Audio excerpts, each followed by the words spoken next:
Hello guys, welcome back mini blog. आज चाहिँ म आएको छु धान काट्न। मेरो गाउँको भिडियो नआएको धेरै भइसकेको थियो नि त, त्यही भएर म मेरो गाउँमा आएको भिडियो बनाउँदैछु। तपाईहरुलाई म धान काट्न आएको देखाउँदैछु साथीहरू। अब मक्सी लाग्न लाग्यो नि त। अब धान काट्ने बिटा लाउने धमाधम चल्दैछ गाउँतिर चाहिँ। अब तपाईहरुको नि बेला भयो होला। हाम्रो चाहिँ अब धान काट्ने बिटा लाउने बेला हुँदैछ, यता चाहिँ भइरहेछ अहिले।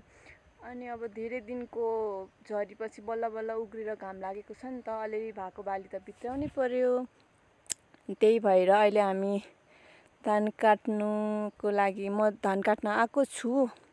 अझ धान काट्नु धेरै नै बाँकी छ। अनि म चाहिँ अब तपाईहरुलाई भिडियो त देखाउनै पर्यो म के गर्छु भनेर, किनकि तपाईहरुलाई खुल्दिलाइरहेको थियो नि त मेरो गाउँको भिडियो आएन भनेर कमेन्ट पनि आउँदैछ। त्यही भएर मैले गाउँको भिडियो बनाउँदैछु।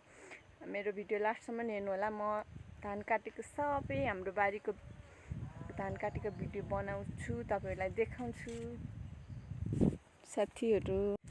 हे भगवान, आज काम के साह्रो चर्का हेर्नु न। यहाँ खलखल पसिना आउँदै धान काट्नु पर्छ।